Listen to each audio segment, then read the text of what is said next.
Welcome back to the MC Report. Episode 1 got 7 views as I'm recording this, so we'll see how that goes. But this is going to be episode 2. I'm your host, Kolstin Diven, and we're going to take a look around the sports world. We're starting off here, a great one in the SEC, Vanderbilt, Texas. A game in which whoever wins this, a higher chance to make the playoffs than the other. And Texas, despite Vanderbilt, 21 points in the fourth quarter, tried to come back.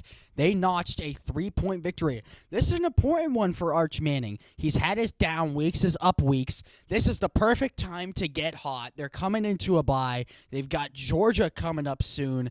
And Vandy, with how they've been playing, this loss hurts. They're going to drop to 15th below Texas, but they got a chance to redeem themselves home against a 4-5 Auburn team that's only won one SEC game. This is a big one. Both of them 7-2 now. We'll see how the season shakes out for these two squads. Staying in the SEC, this was my favorite SEC game of the entire slate, despite that game. Oklahoma and Tennessee, if you lose this game, there's a very, very low chance you make the playoffs, and Oklahoma got the win by 6 points, 33-27.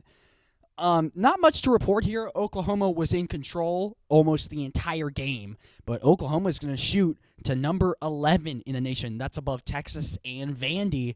So they've got the lead here to try and make the playoffs. Obviously, they're behind teams like Georgia and Bama, but a great win for the team. 6-point victory. Tennessee, not looking great. 23rd now in the nation. Next up, Penn State and the Buckeyes. This was a great one through 2 quarters. The second half was all Buckeyes. Julian saying 3 incompletions. He had more touchdowns than incompletions. So the Buckeyes are going to remain number 1. Penn State's going to fall to 3-5. And it doesn't get easier. They're going home to take on number 2 in Indiana at 9-0. The Buckeyes should go to 9-0 on the season. They verse at Purdue, but Purdue dead last in the Big Ten at 2-7. Ethan Grunkemeyer, he played okay. The box score doesn't represent that, but completion percentage was good. It's just they try to get the run game going for Penn State, never worked out, so they drop to 3-5. Next one, this was my upset pick, and it worked out. SMU in overtime took it against Miami 26-20. Carson Beck's the difference once again. 2 touchdowns, 2 interceptions. I said he plays like Jameis Winston. He's proven me right. This is a game Miami never really had control of, and with a team that was supposed to make the playoffs just 2-3 weeks ago, dropping to 6-2, there's a high chance they miss the playoffs. Big disappointment for senior Carson Beck. I remember hearing him blame his teammates, the play call, saying he's just doing his job.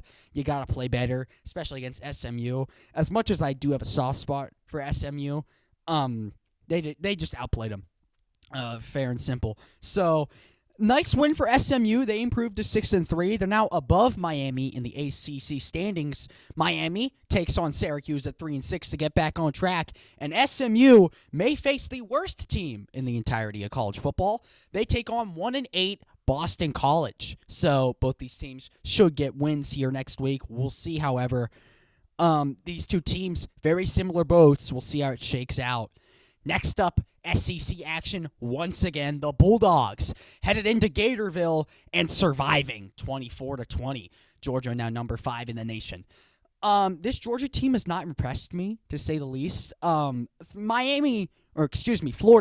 they've been, they are 3-5, so it's not like they're really that great. But DJ Lagaway, great game. He's just very iffy. I think if Florida started out a lot hotter, they would definitely have a chance for a playoff spot. But they're dropping to 3-5. You're eliminated. So they're going to go to Kentucky in basically a nothing burger of a game. Both are 3-5. But Georgia, they had a loss early in the season. They're 7-1. The only team that's really competing with them at their level is Alabama. If I had to pick between those two, I would pick Bama. But they're going to Mississippi State. This team's sneaky at 5-4. They've had a lot of close games. They could easily be 7-1. So that's going to be maybe my game of the week. I don't know if we're going to show it later. I don't exactly remember. I don't think we do. But that's going to be a good one. Watch out for that one. Next up, this Virginia team, I was betting against them. They don't have many great wins, but they find ways to win, and that's the difference. They won 31-21 over the Golden Bears. It doesn't get easier for California. They take on Louisville next, number 14 in the nation. So I don't expect them to really get far. So Virginia, I still don't really believe in them, despite them being 12th in the nation. They're going to slip up at some point, whether it be the playoffs or beforehand. I'd hope it beforehand. I want a good playoffs. But, yeah, this is going to be – Chandler Morris didn't play well. Neither quarterback played well. I'm not even going to try to pronounce that. But Virginia relied on their running game. It worked out, but you got to play better, especially 12th in the nation. Next up, Michigan surviving Purdue. I don't think Purdue is that great, but Bryce Underwood did not have a good game. He's going to head to bye. At least he is 7-2, so there is a chance, a very slim chance, but a chance he makes the playoffs. And Purdue, I mean, they're going to fall to 2-8. They take on number 1 Ohio State. At least they are at home, but that's going to be a shellacking. So, good win for Michigan. I don't think it'll amount to much, but number 21 scores 21 and wins. So good for the Wolverines. Next up, this quite possibly may be the upset of the entirety of the weekend. NC State. I don't think anybody was watching out for NC State in this one. This may be the one game, despite Georgia Tech looking good, they weren't going to lose. And they lost 36-48. NC State, I think this is just a one-off game for them, despite, winning. I don't think Georgia Tech was that good to begin with. But once again, I mean, they are 8-1. They were doing great. They just fell. And I think this is what's going to happen with Virginia. They're both ACC. The ACC isn't that tough, I feel like. So it was bound to happen at some point. I didn't think it'd be NC State, but both teams are heading into a bye. Georgia Tech needs to recollect. If they can get a couple upsets, I think they can get back in the playoff race. But C.J. Bailey, masterclass, 340 and 2 scores. Hayden's King, he tried at the end. Not enough. I mean, you allow 48, you're going to lose unless you're Cincinnati. We'll get to that. But, yeah, tough loss for the Yellow Jackets because I do like Hayden's King. Next one. We're going to Big Ten action here. Dylan Raiola got injured, so that sucks. That's going to knock Nebraska out. And they were playing better than USC this entire game. I said USC would blow them out. I was wrong.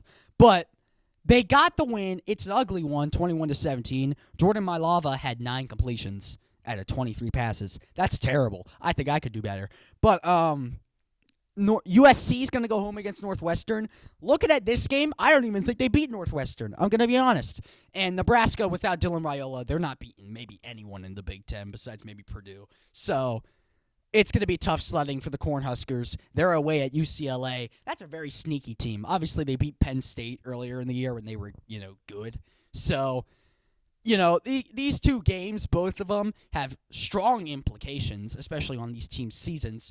Nebraska just needs to make a bowl game at this point without Dylan Raiola, and even they may not make that because they've got UCLA and at least Penn State. I don't remember the other game. It may be Rutgers. I don't remember. But that's going to be those two teams. This also a very big upset. I'm a big fan of Houston. I like Connor Wegman. His defense stunk it up, I'm going to be honest. West Virginia scoring 45 was not on my bingo card. They are now 3-6, an upset win over the Cougars to knock them out of the ranked race, 45-35. This was just a weird game. I don't really know what happened here. I didn't watch it, but, you score 45, you're probably going to win. Scotty Fox, apparently he was in a game manager role, so I'm guessing the run game did a lot. 2, 3, and 6 teams face off between Colorado and West Virginia. West Virginia. Anyway, I wanted to do that. Houston and UCF are facing off. That's huge for Houston because you need a bounce back if you want any chance of just making now the championship game for your conference. So we'll see how that goes. It's a good win for West Virginia because they are having a very bad season. So it's a good win for them. I never thought West Virginia was that bad. I don't know why they're 3-6, but, good for them. It's a good win in Big 12 action. This conference is so unpredictable. So good win for the Mountaineers. Staying in the ACC, we were just talking about it. Shootout, absolute shootout. That's the only way to describe this one. Duke won it, 46-45. Dabo Sweeney might be the biggest idiot in the entirety of college football because he was running man coverage the entire game and it was not working. So, I don't know what Clemson's up with. They got the talent, they got the coach, but they're 3-5. They might be 3-6. Florida State is maybe the most dangerous 4-4 team I've ever seen in my entire life. So, Yeah, it's going to be a tough one for Clemson. They are at home, so that's good. But Duke is away at UConn. They should beat UConn. I don't hate UConn by any stretch of the imagination, but they're a basketball school. So Duke should get the win, improve to 6-3. Darren Messiah, I was not big on him, but he's been playing well. Obviously, you score 46. I mean, you're bound to have a good game. But, yeah, I'll play Cade Klubnik despite the box score. More passing yards for Cade Klubnik. But a game in which they went back and forth. Duke went for 2 in the end and won it. It's just a good game. Good game for both these squads. Clemson at home, not able to squeeze it out. This was my sleeper game of the week. It did not turn out to be that great. North Texas won at 31-17. They're going to go on by at 8-1. The only team that competes with them for a playoff spot at this point in the Power of 5 is Memphis. So, Navy, North Texas. Navy drops their first loss of the year. They go to number 10, Notre Dame. So they're probably going to lose a second straight. I'm not going to lie. Blake Horvath did terrible. This does not represent what he was doing. He threw, I think, 2 picks before he threw like 5 completions. Granted, I don't think Navy's a passing school. But, I mean, this is a good win for North Texas. They look really good. 8-1. They haven't really had... Their one loss was a close loss. So, this is my sleeper team of the entirety of college football besides maybe Memphis. But we will get to that. This was a disappointing one. Boise State, my Broncos, got blown out of the water. Obviously, Maddox got hurt in the early stages of this game. But even then, I think we had the talent to beat Fresno, and we didn't. We got smacked 30-7. I don't think this was a good game for either side because Fresno had it in the red zone about a bazillion times and scored like 4 field goals or something. It may have been 3. But Max Cutforth is not that good. I'm sorry, Max. If you're watching this, I'd be shocked. But disappointing loss. Boise can still make the Mountain West Championship, but it's going to be very tough. Both teams are headed into a bye. Fresno has the lead over Boise now in the conference, I believe. So, yeah, that's a devastating loss for Boise because now it's going to be a long shot to make the playoffs for 2 straight years. This is another one that I did not expect to put on here. Michigan State is 3-6. I have not been keeping up with my Michigan State. Sorry, MMG. But Minnesota, OT win, 23-20. They could have went for, a double OT, went for the jugular, and got it. So, I mean, this was a game. They were up 10-0 at halftime. So if they lost, they blew it. It's a good win for Minnesota. I don't think they'll really do much with it. They are 6-3. But, I mean, what do you want me to say? It's Big Ten action, 6-3 Minnesota. They're not going to be that great. I mean, they're not going to beat any of the top dogs. So, good win for them. They may be bowl eligible if they keep winning like this. But, I mean, not much to report here. Good OT game if you like either of these 2 squads. This was another just SEC shootout. Classic. Arkansas, it may be the highest scoring 2-7 team I've ever seen in my entire life. Once again, they lose with 35 or more points, 38-35. And Mississippi State goes to 5-4. As I said, Mississippi State could honestly be 7-1. They've had a lot of close games. They stay at home to face number 5 Georgia. I don't think Georgia looks that scary, so this could be an upset. I would not pick Mississippi State to win, but I mean Blake Sharpen, the box score does not represent how good he played. But they came back and they won this one. They were down 28-7 at one point, I believe, and I mean they explosion in the second half, 7 points at halftime. So good win for Mississippi State. Arkansas just continues to just have terrible defense. They are the Cincinnati Bengals of college football. So good win for them. Arkansas goes on by. It's going to be a long shot to get a bowl game. Actually, I don't even think they can. So they're just playing to play spoiler at this point, which is very possible in the SEC. This was on Thursday or Friday, I believe. Tulane. I don't know what happened. I'm going to be honest. Owen McGowan, senior quarterback. I don't even anybody knows who UTSA is. They're from Texas. But the Roadrunners just annihilated the Green Wave. Absolutely just annihilated. There's no other way to put it. They were up 31-13 at halftime for reference. Tulane was looking like they may have a playoff bid in store if they beat Memphis. I'm hoping they beat Memphis for Boise State's sake. But, I mean, they're not going to win anything now unless they unless a lot of things go their way. Both these teams are away against two teams that could make the college football playoffs in a Power of 5. I'm hoping both of these teams win next week. We'll see. But Owen McGowan, the best quarterback performance you will see probably in college football. 31 for 33, 370, and 4 scores. Good win for UTSA. They're 4-4. Do I think they do anything with it? Probably not. But still, a great win for the program, especially against the Green Wave. We head to next week. I was just talking about it. UTSA, South Florida. I think South Florida may run away with this game, but, I mean, they're both in the American, so this is a big game for them. There's not much to report here. 7:30. I believe this is on a Thursday. I don't remember. Check your calendar. That's on the 6th. But, it is a Thursday. See, I know my ball. But this is a big game for UTSA more than... Actually, no. It's a bigger game for South Florida because they have a chance at a playoff spot. So we'll see if they can keep that alive. Not much to report here. I think 86% is kind of crazy. I think it should be like 80-20 maybe. Do I think South Florida will win? Yes. Do I think it's going to be close? Maybe. Maybe not. We'll see. But that one's on Thursday. A lot of these games are before Saturday, so... Next one, I believe this is also on Thursday. Excuse me, it's on Friday. But Houston and UCF. The fact that Houston lost their last game against West Virginia scares me because if they lose this game, they're out of the playoff race. So this is a big one because, UCF is 1-4 in conference play. They are not a great team at 4-4. The spread is saying UCF wins. I bet that's going to change. I would smash that bet. That's just me. But, in UCF, this is a big one for Houston. So that's going to be at 8 o'clock Friday. Like I said, I don't think UCF wins this game, and I don't think it's particularly close. So I would smash this bet and call ESPN idiots because they don't have 60% odds. That's crazy. Big Ten action. This one also on Friday. I believe this is right after the Houston game. 91% for USC is crazy talk because you just saw how Jordan Mailata played.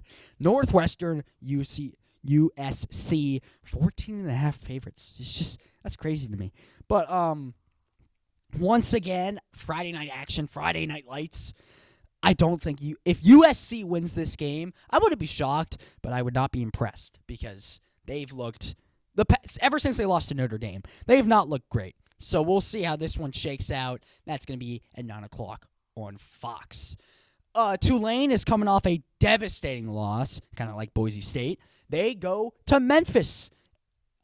This is also Friday night. This is the exact same time USC plays. So do I think Memphis wins this? Probably. And if Memphis does win, it's going to be more than 6.5. I'll tell you that.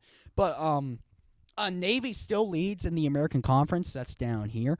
So is this a big game for both sides? Most definitely, because whoever wins this probably has the lead in the American. So, because Navy's going to lose, I'm going to be honest. This is a big one. Number 22, Memphis. I don't know why it says 25. They're number 22. But, this is a big one. Memphis and Tulane, that's 9 o'clock. So, we'll see who comes out on top. We're going to head to Saturday. Penn State at home, number 2 Indiana. The fact Penn State has 17% odds baffles me. This team looks terrible. I'm not going to sugarcoat it. They played it well in the first half against the Buckeyes, and then they fell apart. If there was an upset Penn State could get, it would probably not be against Indiana. I'm going to be honest, because Indiana has looked fantastic. We'll see how it shakes out. I mean, at least they're at home, but it's either going to be a really close game or they're blown out of the water. So that's at 12 o'clock. But the game I'm going to be watching is this one right here. Number 8 BYU, number 9 Texas Tech. The reason why they weren't on earlier is because they didn't have a game that week. So it's a Big 12 action. This is the most the conference of this is just wild. It's just absolutely wild. Cincy is 5-1. That's how you know. But both these teams, I think BYU will take it. I don't know why Texas Tech is favored. Whoever wins this is going to the Big 12 championship. That's almost a guarantee, even though this conference is crazy. Even College Game Day is going to a Big 12 game. That almost never happens. It's always either Big 10 or SEC. So, this is a big one. This is the biggest one, I think, for Texas Tech since the Mahomes era, and for BYU probably since the Steve Young era. So, That's at 12. Yeah, this is a big one. I don't know how else to explain it. Yeah. So whoever wins is probably in the Big 12 championship. If Texas Tech loses, they're probably out of the playoffs. So this is a big one. BYU, if they lose, they could make the playoffs still. So we'll see. Now at 3:30, without Buprobola, can Missouri pull off the upset? 44% for Missouri is crazy talk as well. Texas A&M, might be the most underrated number 3 team in the nation, considering they are favored by 6.5. 1 touchdown against a Buprobola-less Tigers. So, do I think Texas Tech wins this? Yeah. Do I think it's a runaway? Also, yes. At least Missouri's at home. They got home field advantage. But this is a big one for Missouri. If you just want any chance of even like a playoff berth or SEC championship, although it's a long shot with the SEC and how they're playing right now. That one's at 3:30, number 19 and number 3. 3:30, I forget what the 12 o'clock SEC game one is. It's not great. So we're going to stay at 3:30 with Big Ten action. Iowa's at home facing Oregon. This is an Iowa team I think they can upset the Ducks. The Ducks have not looked impressive despite being 7-1. I believe they struggled against it's either Rutgers or I forget who it was, but they won 21-7. You can look it up. But they did not look impressive like at all. So I think going into Iowa is a very dangerous environment. Penn State learned that the hard way. If Iowa can win this game, I think the Ducks are outside of the playoffs because they are number 6 in the nation. They're below Georgia and Bama. This is a big one for the Ducks, a really big one. Because if you lose this, you're going down to like 15th. So I think Oregon, this is Iowa's game to win and Oregon's to lose. And that's going to scare Oregon. So we'll see if Dante Moore, if he's got something in his bag of tricks. 30% for Iowa is crazy. I do think if Oregon wins, it might be a blowout. So do I think Oregon wins? Yes. Would I be shocked if Iowa wins? No. So we'll see how this one shakes out. 4 o'clock. It's a very weird time for a launch game.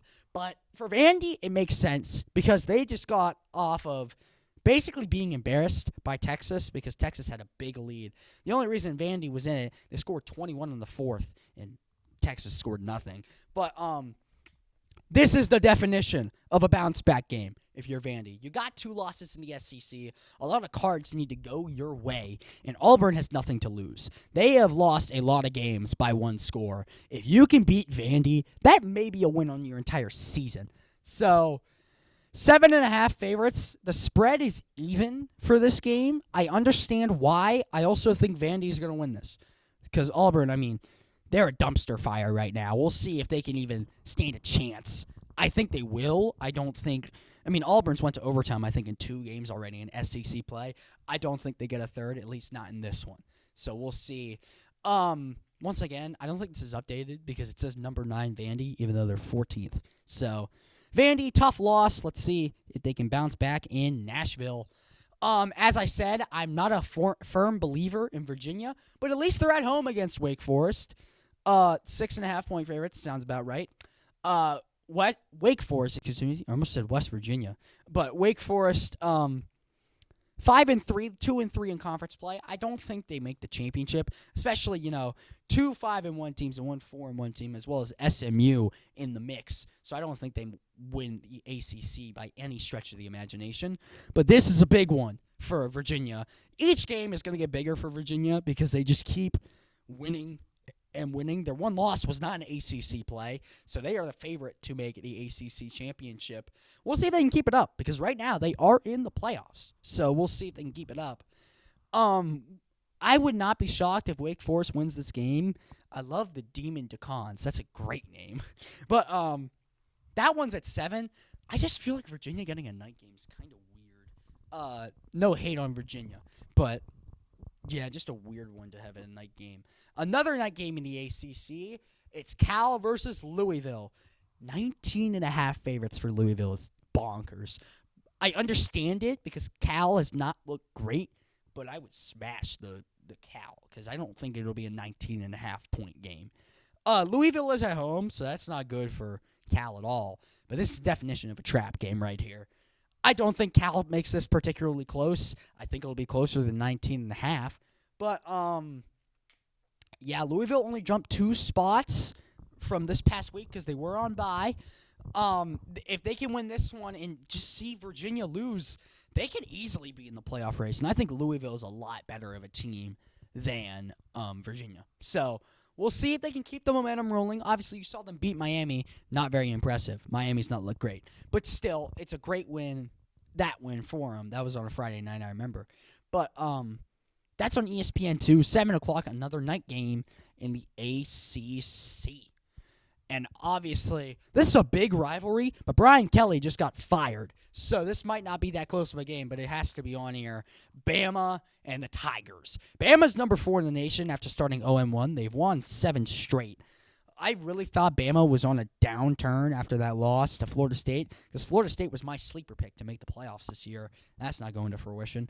But, yeah, this is a big one. This is a big one for Bama, because LSU, they're like Penn State. They've got all the talent in the world. It's just they need to, capitalize and win games. If LSU wins, it's going to be because of their defense. It's been like that the entire year. We'll see if that, trend keeps rolling. Bama's number 4 in the nation. There's no reason to doubt them. We'll see if they can get a win and continue to get conference wins. The only team that's above them right now is Texas A&M because they are undefeated. But Georgia, below them because of that loss. This is a big one. This is a really big one, especially in a loaded SEC conference. Can Bama, the Tide, keep it rolling? Next up, another night game. This is the NBC night game. The Fighting Irish are 25.5-point favorites against Navy. I don't blame them at all. Navy did not look very good last week. I watched that North Texas game.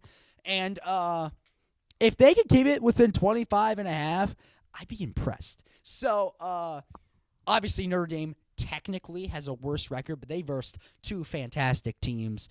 I think it was Miami and Texas A&M. They lost to both of those teams, dropped to 0-2, and I thought they were just going to be cooked.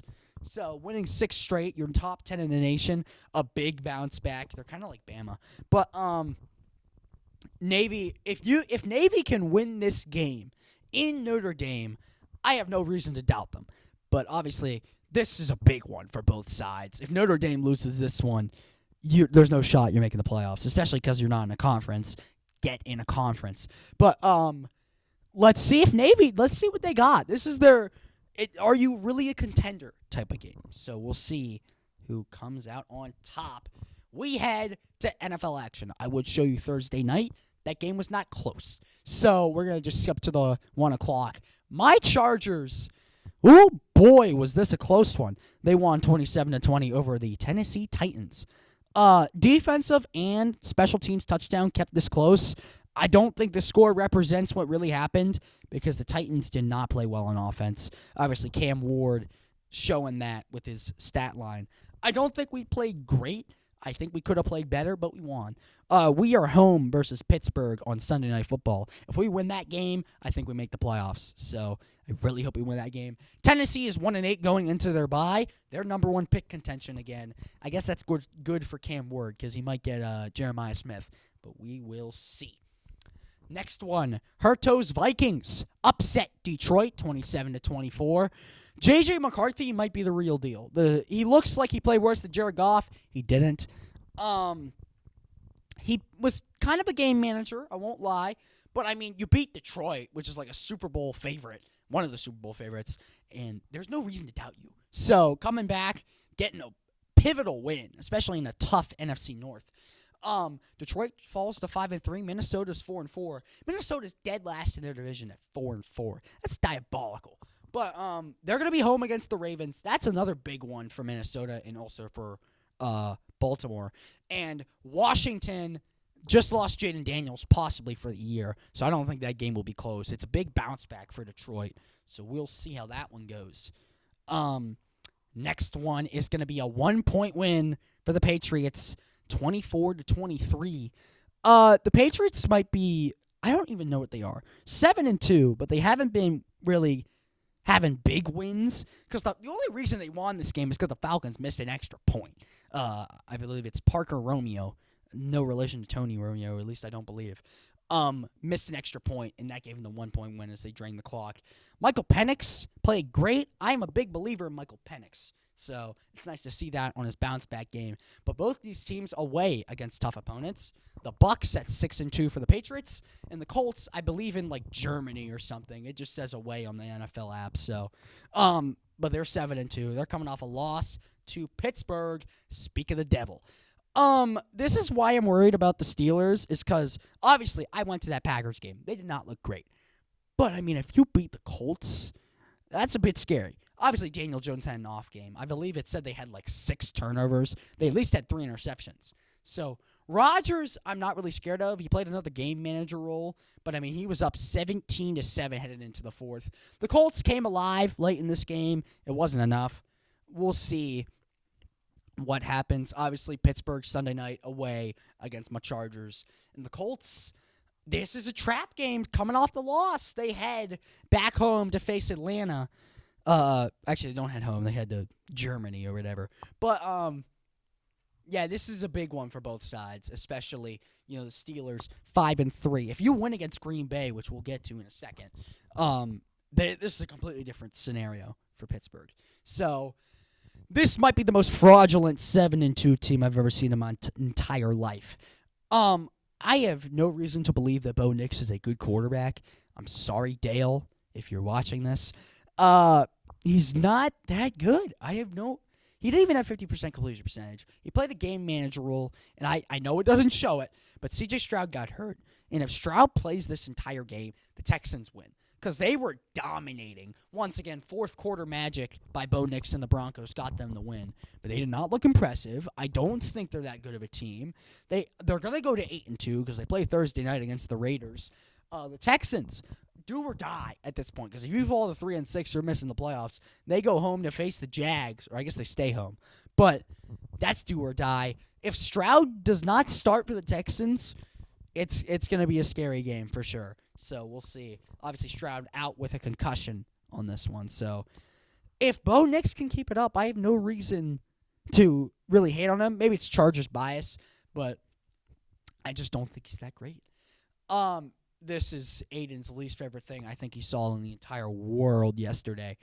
The Packers got outplayed by the Panthers. There's no other way to put it. Neither quarterback played great. I think Love did outplay Bryce Young. That's not a high bar. But a 3-point win, a game-winning field goal. The Packers lost this one because of Jordan Love. There's no other way to put it. He kept missing. He couldn't hit the sign of a barnyard. So the only reason the Panthers had to kick a game winner is because they missed an extra point. They go home to face the 1-8 Saints. If they win that one, they are seriously 6-4 and in playoff contention. I didn't think I'd be saying that. But the Packers, this is a prove if you're a contender game. Facing Philly at home on Monday night. Do I think Philly's a great team? No. Do I think they should beat Green Bay? Based off what I've seen, because they've tied Dallas, lost to Cleveland and Carolina, do I think they should beat them? Yes. So we'll see. That's a big one for Green Bay to prove you're a contender, because losing to Cleveland and Carolina is not a good look. This is game of the year so far. I'm not going to sugarcoat it. I watched this one. I tuned in about the start of the fourth quarter. When I say I tuned in at the perfect time, I wasn't joking. The Bengals might be the best offense I've ever seen and the worst defense I've ever seen. Two completely different things. They lost 47-42 to the Bears. So, Caleb Williams I still don't think he's that great, but, I mean, he had a game to remember, so that's good. But, I don't know how else to explain it other than the Bengals' defense is just terrible. Kolstin Loveland, the rookie tight end, won it for the Bears at the very, 15 seconds left. So the Bears go to 5-3. The Bengals are 3-6. I still think the AFC North, another team can get in the playoffs. I think it will be Baltimore. But this is a backbreaker for the Bengals because if you're 4-5, if Burrow can get back quickly, which obviously it ain't going to be a while, but the Bengals, I mean, they versed Cleveland at least once, maybe twice. I don't exactly remember. But, yeah, the Bears go to face the Giants at home. I think that's going to be a win for them. So they go to 6-3. the Bengals go on their bye. I think it's much needed because this is devastating. You score 42, you need to win, and they just didn't. They couldn't stop Chicago the entire game. I almost lost my fantasy lineup because of this game. T. Higgins and DJ Moore both popped off. DJ Moore had a passing touchdown, so interesting game. This is the game I watched at 4 o'clock. I did not watch the Chiefs-Bills game because I forgot it was on. So, we'll get to that in a second. The Jags overtime win. This game sucked for 3 quarters. This game was trash, and then it became alive there in the fourth, and obviously OT, great to see. The NFL record in a field goal won it for Jacksonville. I honestly think that's what won it. So 68 yards, I believe, by Cam Little. He hit a 71-yarder in preseason. I don't know why I doubted him. He went onto the field. I was like, oh boy, he's going to miss this. And he drilled it. I think he still had some yards to go. So good for him to get the NFL record. He should have had it already. I think even though it's preseason, he should have it. Raiders went for 2. Pete Carroll, balls to the wall, and he didn't get it. So I think that's the right move. It was deflected by Davion Hamilton, Jags defensive lineman. So heartbreak for the Vegas Raiders, Oakland Raiders, but they go to Denver at 7-2. That's most definitely a trap game, especially on Thursday night. The Jags, that's a big win for them at 5-3. Obviously, the Colts just got a loss, so you can definitely still win this division. They go away to the Texans in a do-or-die game for the Texans.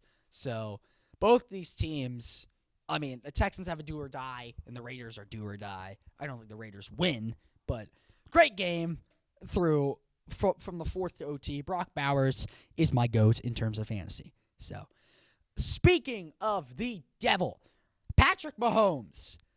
What happened, bud? This might be the worst performance I've seen out of Mahomes ever in all the games I've seen him. So, I mean, I guess that's good for the Chargers, but I don't know what happened with Mahomes in this game. I honestly don't. He just seemed off. There's no other way to put it. And I think the Chiefs are still dangerous at 5-4. Obviously, they're third in our division.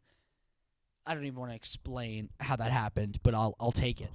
I do think the Chiefs still make the playoffs, although they are now on the outside looking in. So, do I think the Chiefs make the playoffs? Yes. I know we said it last year. Do I think they make the Super Bowl? No. Bills, it's every year they win in the regular season against the Chiefs, and the Chiefs get them in the playoffs, so I'm not even going to go there. It's a great win for the Bills, obviously, to beat Mahomes. Josh Allen had a fantastic day. 3 incompletions. I believe he had 3 touchdowns, 2 rushing, and 1 passing. But it's a great one for the Bills. They improved to 6-2. I think that Bills-Patriots game later on in the season is going to be the biggest game in the entirety of the AFC because that might determine the 1 seed. I can't believe I'm saying that. But, yeah, I don't want the Patriots dynasty back. It's a good win for the Bills. The Chiefs are going to go to bye at 5-4. Bills go to a dumpster fire, just like the Bengals at least, of a Dolphins team. I think Mike McDaniel should be fired. They said they would not fire him this year, at least until the offseason. That's stupid, but we'll see. Bills, if you don't go to 7-2, that's a major disappointment. There's only one more game technically this week. This is being recorded before the Monday Night Football game, so I'll talk about it again. Kyler Murray is out. This is outdated, but he is out for this game. I don't know if he's actually out. He's just not going to start. So Jacoby Brissett will get the start. If he does not come in, if Kyler does not come in, I don't see this being necessarily close. This obviously is outdated because it still says 2.5 point spread and Kyler is questionable. But the fact that Kyler Murray is the top runner for Arizona is concerning. Dallas's run D sucks, so we'll see if Bam Knight, if you even know who that is, can carve up Dallas's defense. This is either going to be a blowout or a low-scoring Cardinals win. I promise you that. Or a high-scoring Cardinals win, excuse me. This is a big one for Dallas. I don't think the Cardinals are going to make the playoffs, especially with their division having 3 teams that are great in Seattle, San Fran, and the Rams. So we'll see. Big one tonight. ABC, ESPN, blah, blah, blah. Monday Night Football. We head to, another next week game. Colts-Falcons. This is, I think it's in Germany, right? Berlin. I forget where Berlin is. Sorry, I'm not a history buff. I'm a sports guy.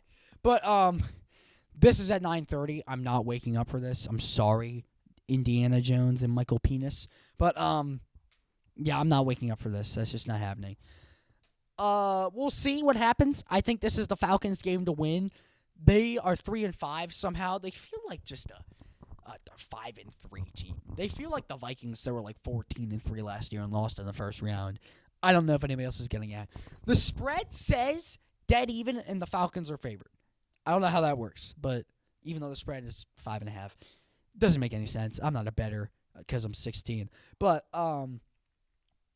yeah, this is a big one. This is a big one for the Falcons if they want to make the playoffs. 1 o'clock, Hurto's Vikings take on Lamar Jackson and the Ravens. Lamar came back and shredded Miami. Not that that's saying much, but he had a great game. Baltimore's favored by 3.5, rightfully so. Do I want to say who wins? I will say Baltimore. I do think it's going to be a lot closer than people think. I think ESPN is actually somewhat right with this. I think it will be a 7-point game, not a 3-point game. But if Minnesota wins, that's a big win because they go to 5-4 in a tough division. Baltimore, this is, I mean, once again, I keep saying do or die, but it seems realistic because they're 3-5. And you got to win this. They do favor Baltimore. So we'll see what happens. This is in Minnesota, 1 o'clock on Sunday. Staying at 1 o'clock, this is going to be a great one. The Bucs are favored, rightfully so. 6-2 Bucs, 7-2 Patriots. I am maybe the one person on the entire planet who does not believe in Drake May. So we'll see if that comes to fruition here. 57% for the Bucs seems a little low. Maybe I'm biased, but this is a big one, obviously, for the Patriots because Buffalo versus Miami. If they lose and Buffalo wins, I think Buffalo does take the lead. Oh, no, they don't because they beat the Buffalo Bills. But the Patriots are undefeated away, so we'll see if they can keep it up. I do think the Bucs win, and especially more by 2.5. So, because the Patriots' offense isn't that good. So we'll see how that one shakes out.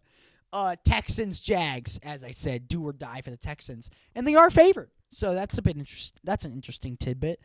If Stroud does not play, I don't think they win. He had a bad injury, so I honestly don't think he will play. But I mean, you see, it's second and third in the division. If it's going to separate the division into two halves if Jacksonville wins this. If Houston wins this, it's going to make it a lot tougher for Jacksonville to make the playoffs. But this is a big one. 1 o'clock, AFC South action. We head to 425. This is NFC West action. I think the 49ers are absolute frauds, so I don't expect them to win this game at all. Matthew Stafford might be the best quarterback in the NFL this season. I think the Rams are honestly Super Bowl contenders. They've flown under the radar because they are 6-2.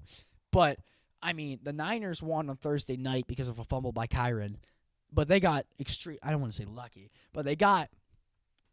I'm going to call it lucky. They got lucky. So, 50-50 odds is diabolical. I would give the Rams 60%. Seattle's look great. I think they could take down either of these two teams. That's another Super Bowl contender. If I had to pick right now, I would pick the Rams over Seattle, despite them winning on Sunday night. We'll see what happens. I think this could be a good one. I don't think it will be. I think it could be. I don't think it will be. So, next one, Sunday Night Football. My Chargers take on the Steelers. This is an interesting one to say the least. If I'm going to be honest, it's going to come down to whoever jumps out to a lead first. I hope it's my Chargers, but coming off that Titans game, I don't feel great, especially after Pittsburgh got the win over Indy. So I think the main thing here is establish the run game as well if you're the Chargers, because Amari Hampton is on IR, and he's our top runner. Vitell has looked great, or Vidal, I think. I don't really know. My Chargers ball knowledge is being exposed. But Rodgers has been a dink and dunk guy. Jalen Warren, I mean, he's averaging 4 yards a carry, so good for him, but I don't think that's that great. We'll see. So this is a big one in terms of playoff implications. I really hope we win. We're iffy at home for some reason, so we'll see how that shakes out. And obviously the last one, Monday night. Green Bay is favored. That's crazy to me. I'm going to be honest. I think Philly should be favored. I know Aiden's going to see this and be mad. There's no cameraman. That's why the camera hasn't moved. But, because Aiden was not here today. But, I mean, Philly has a large lead on the division for sure. But, I mean, you got to keep the train moving. Obviously, Philly on a bye this week, so they get some well-needed rest. So I just traded for Saquon in fantasy. I think he will run through Green Bay. Do I think Philly wins, like, in a blowout? Absolutely not. But this is a big bounce back for Green Bay for sure. Philly's coming off the win against the Giants. Obviously, Scattaboo got hurt in that one. I love Scattaboo, so that's really sad. But we'll see. This is a big one for Green Bay. They need a bounce back. So we are going to head to the last game in baseball, World Series. I watched this. I'm not a big baseball guy, so I can't tell you many things about it. But I can tell you Shohei Ohtani did not look great. He had no runs. He did have 2 hits, so good for him. But he got on when nobody was on. The Blue Jays blew it. There's no other way to put it. They had bottom of the 9th, 1 out, bases loaded. All you need to do was pop it out, and they couldn't do it. They straight up couldn't do it. They stopped scoring after the 6th inning. You can't do that against a Dodgers team that has a roster of $1.3 billion with a capital B. So, yeah, that's it. Dodgers win it. Great World Series, obviously. I'm not big on baseball. I will get into it next year. But, I mean, I got nothing against the Dodgers. I got nothing against the Blue Jays. I would have rather seen the Blue Jays win for sure. But a good win for the Dodgers nonetheless. I've seen people say the Blue Jays outplayed them. If they outplayed them, they would have won. So the only reason I could see them saying that is because they have more hits. But, I mean, that's just wrong. I'm going to be honest. That's just wrong. We head to NBA action. Once again, my ball knowledge not great in terms of NBA, so apologies. But OT win. The Sixers somehow always to just come back and win. This says 4-0. We'll get to it. But they were 4-0 headed into, or 3-0 headed into this game, excuse me. Washington, as I like to call them because they're trash, or Washington, played well. I think they definitely outplayed the Sixers. It's just they went, you could see headed into halftime they had a 4-point lead, outscored us by 12 in the third, and then we outscored them by 16. So, even split, and then we outplayed them in OT. I think all the momentum was on our side. Tyrese Maxey is looking great. VJ Edgecombe looking great. So, it was a good win. And then the Celtics came and ruined my mood. This game was not close despite the 1-point win. Or loss, excuse me. It just wasn't close, at all. I think the Sixers, they needed more from Edwards and Jabari Walker. They came back in the end. They tried to do the thing again. It's just the Celtics were in control the entire time. It's hard to come back from 13 points, even though they did it against Washington. But, it's just, you see these, small gaps. They're slowly coming back.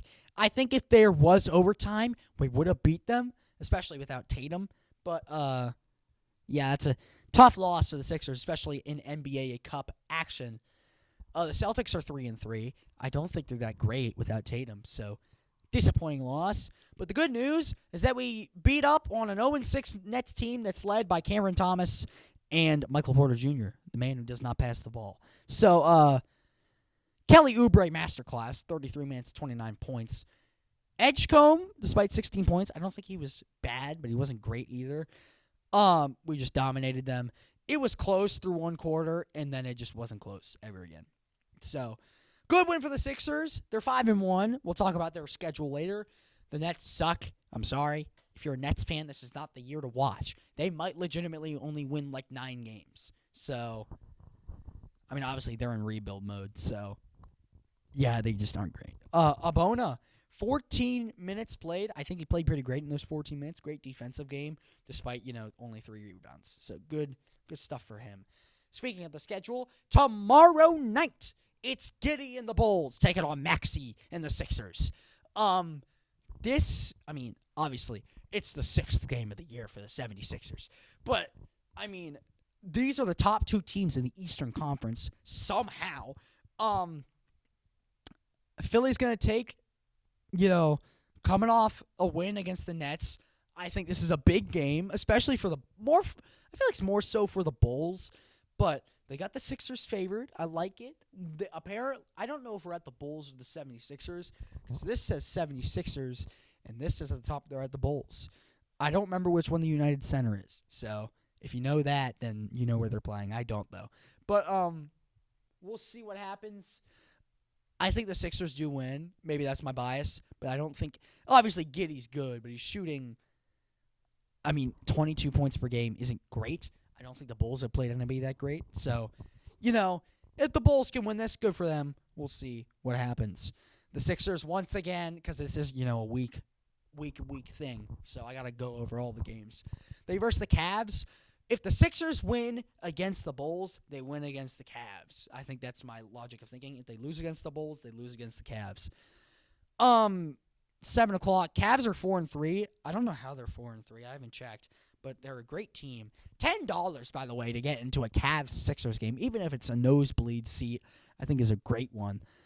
They are in the Cavs. I know Rocket Arena. So, these two teams, they next play in January. So, they're not going to play each other for a while. The problem is that, as of right now, Embiid, George, McCain are both all out. I don't really care about Barlow. Sorry, Dominic Barlow.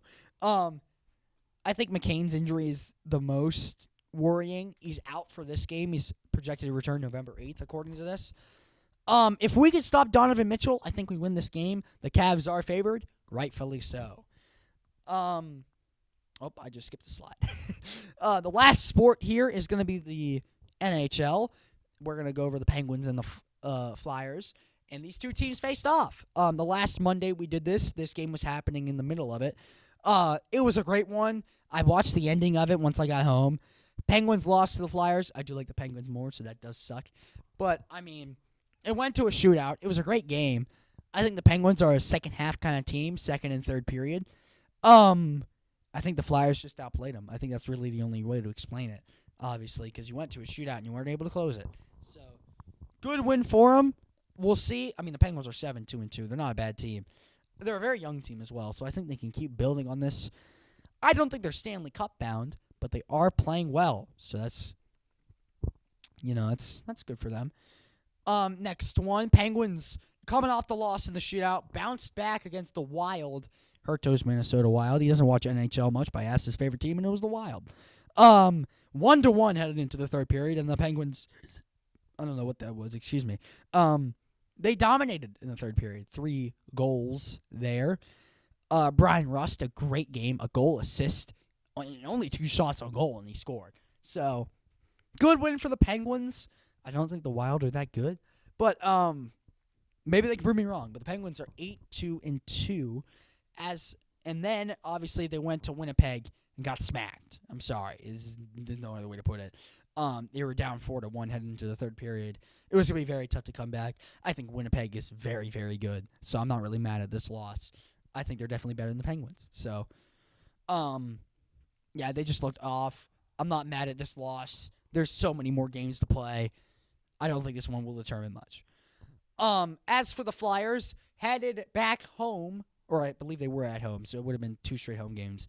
But they beat the Predators. The Predators are a very sneaky team, especially at 4-6-2. Obviously, I think the Flyers are a better team, but they're up 2-1 heading into the third period. The Predators could have definitely got back into this game. They just didn't. The Flyers just played better in that third period. So, good win for the Flyers. They went to 6-3-1, 4-1 victory. And then we're going to get into the next games here. Penguins, Maple Leafs. Once again, this is 2 pretty great teams. I think this is very misleading at 6-5-1. The Penguins are not favored. I wouldn't say rightfully so, but it makes sense. These 2 teams do not play until the 29th of November. So, and then they don't play until basically Christmas. So they don't play that often. Once again, I don't know if they're at Pittsburgh or at Toronto, but we'll see. It's going to come down to if our goalie plays well. That just seems to always be the case. We'll see if the Penguins can come out on top. And then this is the one I care about. I hate the Capitals as they take on the Penguins. We'll see. We are in Pittsburgh. So for this game, so we'll see if they can get the win on November 6th at 7:30. I will be tuning into this game. I don't care if it's a Thursday. I don't care about the Broncos. Please, for the love of God, I do not like the Capitals. They may be my least favorite team in all of sports. So if we can get the win against the Capitals, I don't care what happens in the end of the game. That one's at 7:30. I really hope they play Linderin because he's allowed 3.5 goals per game. Jari's looked okay. We'll see if he can play well. He is 5-1, so yeah, we'll just see. This is a big one.